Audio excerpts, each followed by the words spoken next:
Dan, that was clearly a tough day. Did you feel there were times there, particularly in that middle session, where you actually lost control of the game? I wouldn't say the game. I think it was obviously a taxing session because Crawley was so dominant and he played so well right from the onset. We obviously had some clear plans for him, but he was too good on a wicket like this today. So I think that period where him and Root got together, it was almost all-out attack. We knew how important that partnership was, and the run rate obviously got away from us. Where in the past, when we've gone to that plan, we've still been able to manage the run rate, and today it wasn't possible, and that was because two batsmen just were too good on the day. Dan, can you give us an update on how Mitch Stark is going? It looked like he had an issue maybe with his leg in addition to the shoulder thing, and also what was kind of going on with him coming off the ground and then back on? I think leg's good, no issues there. I think shoulder, obviously, saw what happened in the field. He's currently got some ice on it and pretty confident that'll be right tomorrow.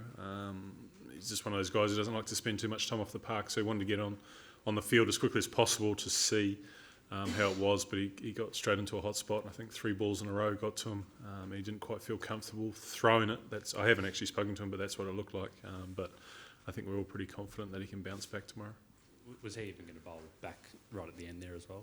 Well, that's why he went back on the field. I think he felt confident that he could bowl just from his warm up balls. But like I said, when he was put to the test 3 balls in a row, I think he just didn't quite feel right throwing it in, so that probably led to him jumping back off. Dan, in your time playing, you had to juggle captaincy as well as bowling responsibilities. Did you ever find yourself sort of in positions like that? How difficult is it to keep captaincy and bowling plans in mind, and how do you think Pat's going with that dual role? I think it's different because the game's on such high octane in terms of this series and the way that England play and how good they've been, particularly today, and they're so aggressive and they take the game on. So it's a constant factor trying to marry up your own bowling versus the plans. But I think through the whole series, I think Pat's been exceptional.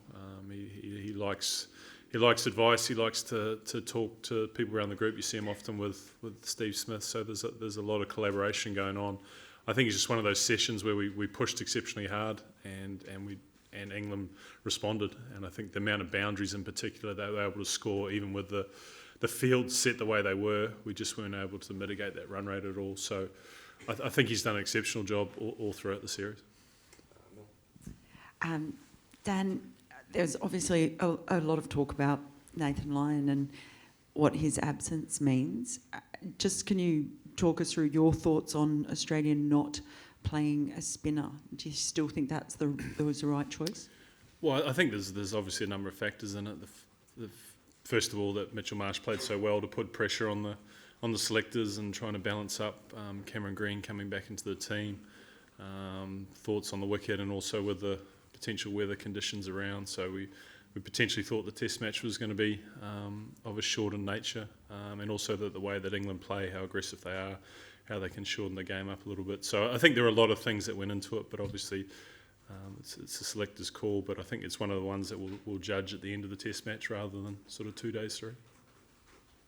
Dan, you mentioned the tactics to Zach Crawley and Joe Root obviously banging the ball in short and whatnot and bowling pretty straight. And do you think, firstly, you got those right? Obviously, Zach Crawley's been susceptible outside off a fair bit in this series. And secondly, do you think that they were able to adjust quick enough when they didn't go to plan, particularly in that middle session?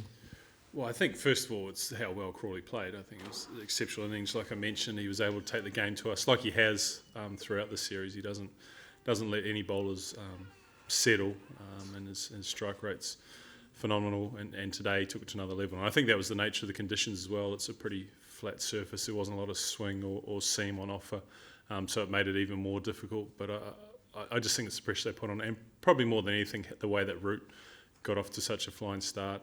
We've had some success with the short ball to him in the previous test matches, and you could see that was a tactic again today, but he dealt with it so well, and it, more than just being able to not be under pressure from a wicket-taking perspective, the fact that he was able to score so quickly made it difficult to control that middle session. We've got Dan, followed by Dan. Hi, Dan. One question, just to follow up. You talked about Pat in terms of, I guess, captaining against that style of play. I just wanted to ask if over the series there is any kind of, I suppose, cumulative effect of having, you know, England do sort of just keep coming at you, game by game, session by session, and I suppose what it's been for the team to kind of deal with that day upon day. Well, I think, I speak only from a bowling perspective, I think it's been a challenge, but also a challenge that the bowlers have enjoyed because there are wicket-taking options all the way through the series. So I feel like you've seen England only bat for 81 overs, I think, at most, apart from their declaration. So it feels like the bowlers are in the game the whole time, and I think it's trying to balance those two things up. They're scoring quickly, you feel like you can take them out. I'd take a wicket. Do you keep going? Do you keep pressing? And today was the first day that our press was met with them going at 7 and over. And I think in the back of our minds, we always knew that England had this in them because they play so aggressively. And I think you see the respect that the players have for their tactics with some of the fields that we've had to set to mitigate that at times. But today was that perfect storm of them coming hard at us and us not being able to come back against them with wicket-taking options, which is what's allowed us to be ahead in the series so far, I think. And just to quickly, you mentioned perfect storm, the weather forecast for the next few days. How much of a factor was that, like, in discussion, I guess, before the game, and how do you view that now, or do you just kind of have to play the game as you I think we have to. I think obviously England are in control, but if we can come in tomorrow morning and get those final wickets for as fewer runs, then it sets up for that final innings, and the weather may play a part in that, but I think the first session is the crucial one for us. Thanks, Dan. We'll finish off with Dan. Just on that, Dan. Not trying to be funny there, but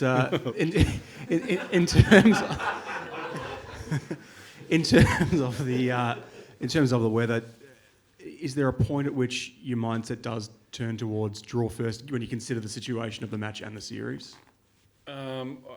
Look, I think it all leads to batting exceptionally well in the third innings, and that's what will set up the rest of the game, as well as how we bowl tomorrow. So, look, I think it will be about the performance rather than the result, and I know that's easy to say, but we won't have a chance to have a say in the result unless we do this next day well, and I think that'll be the key messaging from Andrew and Paddy going forward, that we have to do the third day well to give us a chance in the fourth and fifth days, if there is play or if it is weather influenced.